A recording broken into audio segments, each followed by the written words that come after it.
Oh, for fuck's sake!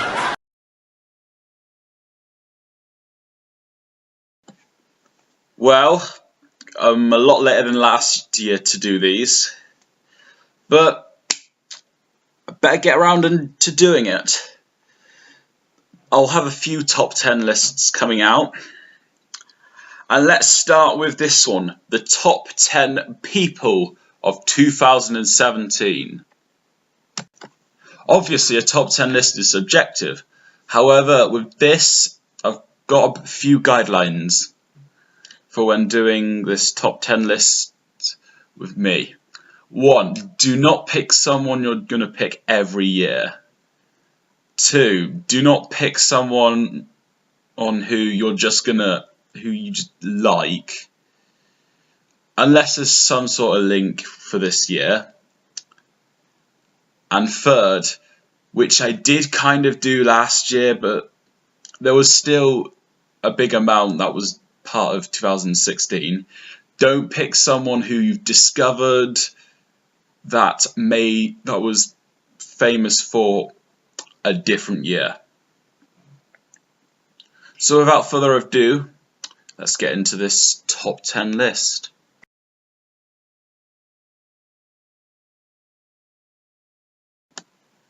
Over the years, Cristiano Ronaldo has been a brilliant footballer, and he continues this momentum in 2017. He captained Portugal to the World Cup. He scored 2 goals to help Real Madrid to the Champions League and retain their trophy. He also won a 5th straight FIFA Ballon d'Or award. And in total, he scored 53 goals, including 42, I think, for Real Madrid. And if he's so great, why is he this low? Well, honestly, I think you could look at any of these years as in this decade and say he's been great. I think this is not a good year to sum him up. I think it takes a whole decade to sum up Cristiano Ronaldo's greatness.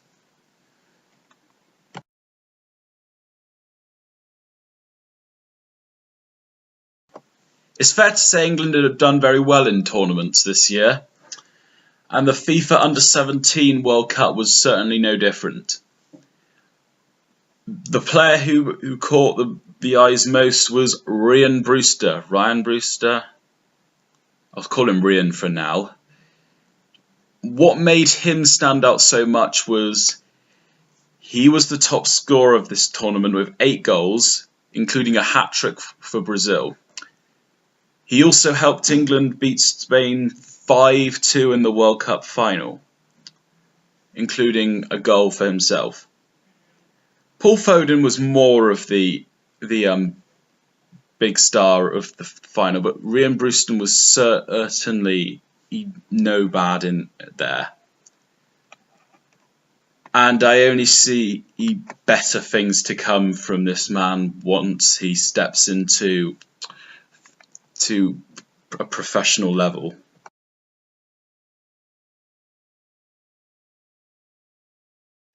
Another tournament England did very well in was the Women's European Championships 2017. England got as far as the semis, unlucky against the Netherlands. And who was the best player for England, maybe in the tournament? Jodie Taylor. Why? Because she was the top scorer with 5 goals. Great play all round. She broke history in becoming the 3rd player to score a hat-trick in a major tournament for England, along with Geoff Hurst and Gary Lineker. She also did it against England's big rivals, Scotland. Also became the first woman to score a hat-trick for England in a major competition. And recently I've seen that she's won an award she's been crowned Action Woman of the Year after that golden boot at the European Championships, which a hat-trick against Scotland, goal against Spain, a winner against France. And she's just been continuing this even in the leagues, in the qualifiers, in the friendlies.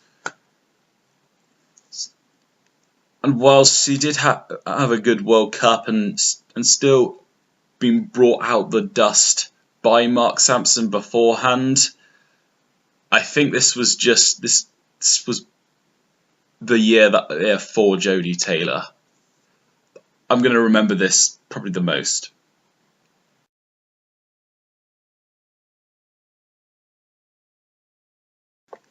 Unlike last year, this list does have a few women on here. And Rita Ora certainly continues this cycle. She's had huge hits along the way this year. Your Song, not to be confused with the Elton John version. And all these hits bringing her recognition back and really proving why she got popular a few years back. But also to cap that all off, she hosted London's MTV Music Awards. And as far as I know, that went very well. Overall, she had a big year. It's not a year where I've really invested in music as much as other years, but this has certainly been a big one for her.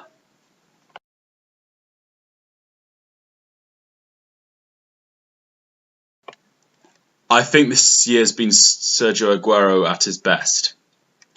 I think he's just getting better and better at the moment. Also, he's hugely helping, may I say, Man City in their unbeaten run for this season.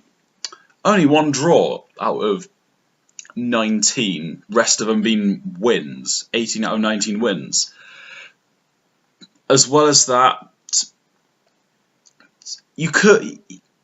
26 goals, mind you, throughout the whole year.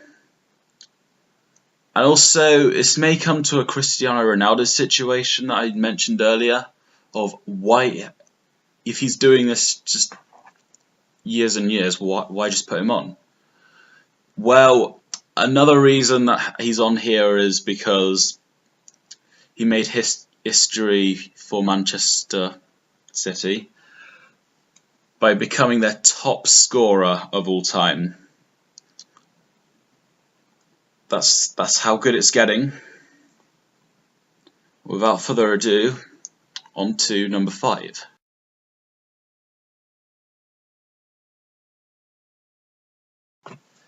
John Thompson really shines from where he had been, which was pretty high, and into higher status. A big part of this was writing another book after the successful among Bristol Rovers hit Faithful and True. He then continued his, I don't know what ography would be. I know music would be discography, but let's go bookography for now. Ragbag to Riches. And I don't know the success for the moment, but as far as I know, it's going well. The thing that defines him from this year is the Facebook group chat and Pirate Pundit he created and also host. It's been growing big. I've certainly promoted it within my Facebook area, including team lineup previews, match reviews, and also Josh and Dan went up to Liverpool, to Ricky Lambert's house, had a beer, interviewed him for like an hour, and just had a great time. As well as that, I'm just losing my words. Also, Pirate Pundit is extending on Instagram and YouTube. I don't know if there's going to be a Twitter one or if there already is, but it's certainly building, Pirate Pundit. And it certainly looks like more good could come out of this. And John Thompson, the Scottish gashead, continues his adventure and earns the number 5 spot for Best People of 2017. One day later.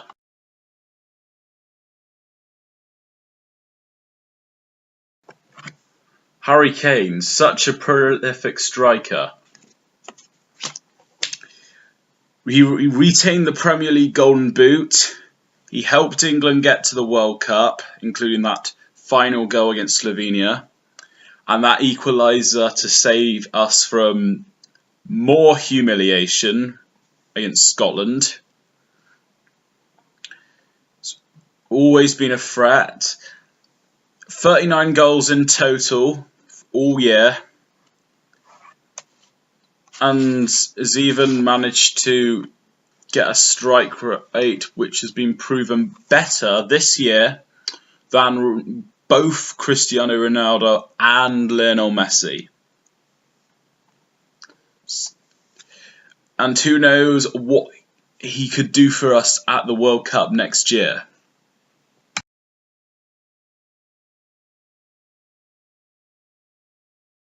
So I've mentioned how well England have done in tournaments this year, but the one I think they've done best in is the Women's Cricket World Cup.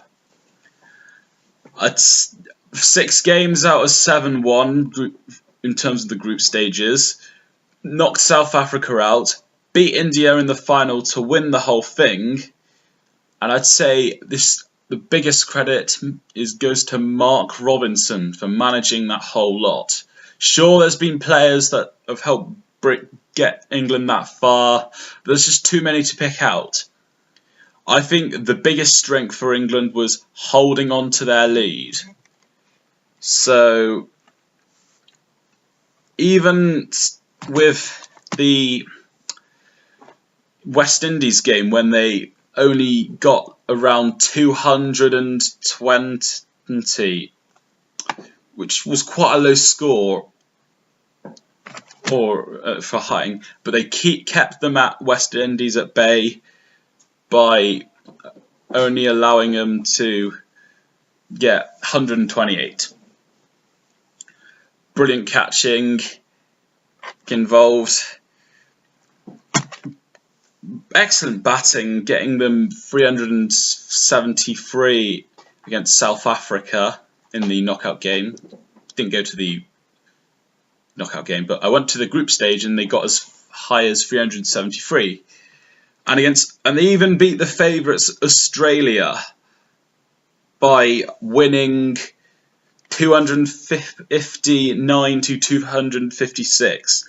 And when it's that close and England haven't batted very well, it shows that the fielding has been excellent by keeping the Aussies down. Brilliant tactics all round. And even I managed to go to 3 myself, and it was very good. I was very impressed. Huge win in the final against India.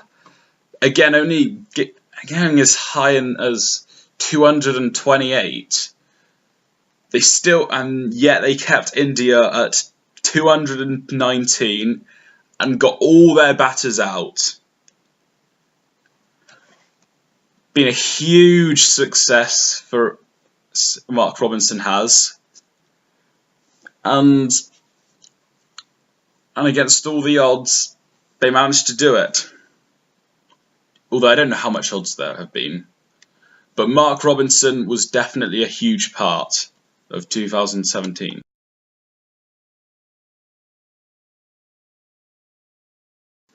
Every now and then you'll come across videos you like that you've not seen before. You then think, I like the way this is presented, I like the way the video's been made, the points are brilliant if it's a review or something like that. And then you watch more videos on someone's channel.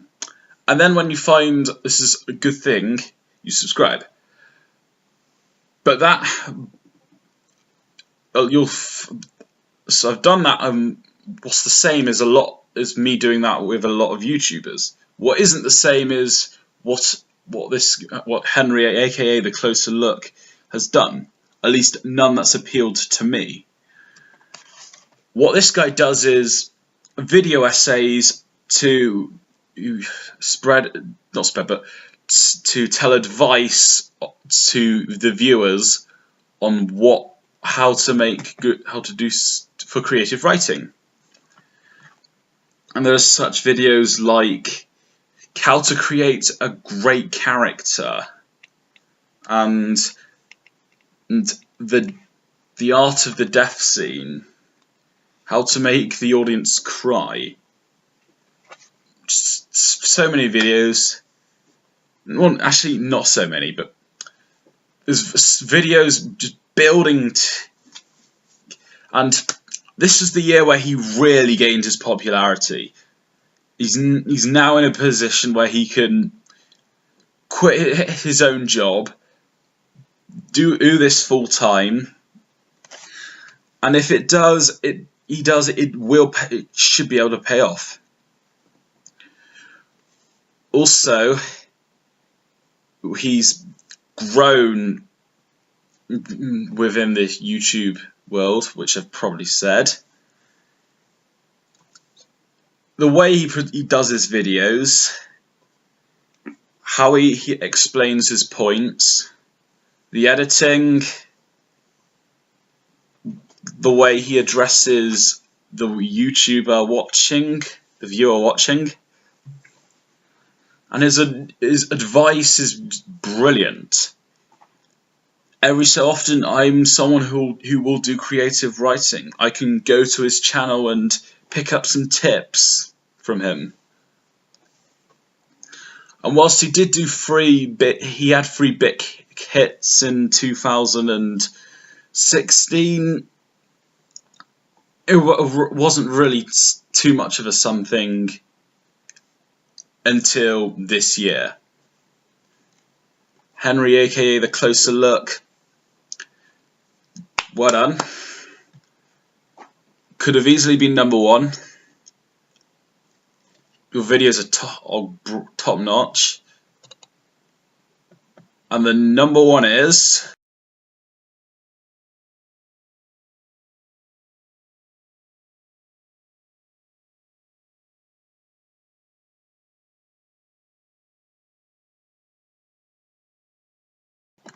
When making this list, one of the things I thought was, this person's gotta be on here.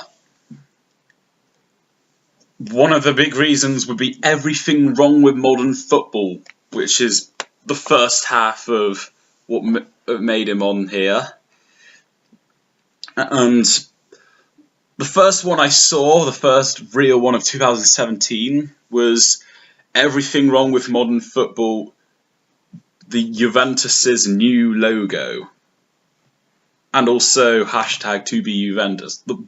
They were talking about Juventus's rebranding and how it's terrible.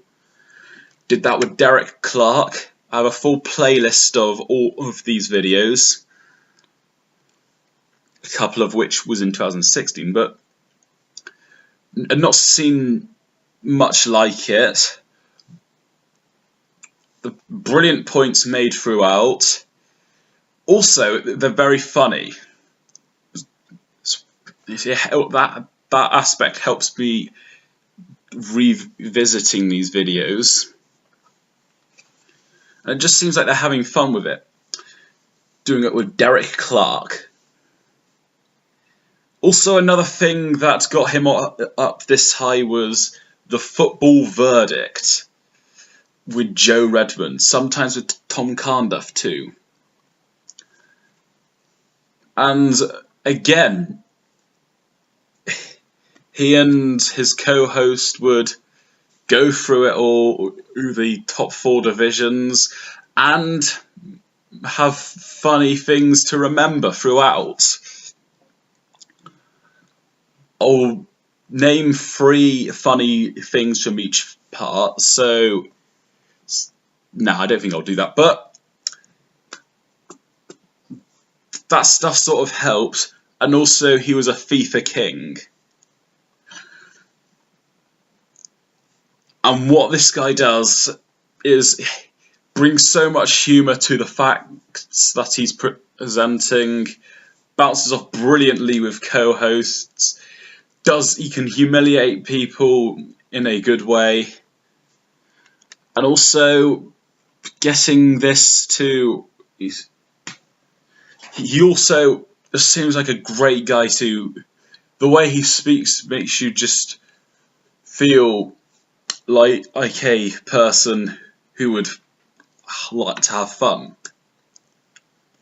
I'm sort of running out of words at this point, but what else can I say? Danny Parkinson is the #1 man of 2017. And now for the honourable mentions. I've got quite a lot, so I'll name them as quickly as I can. Tammy Beaumont, Sarah Taylor, Heather Knight, all were fantastic in helping England to win the Women's Cricket World Cup.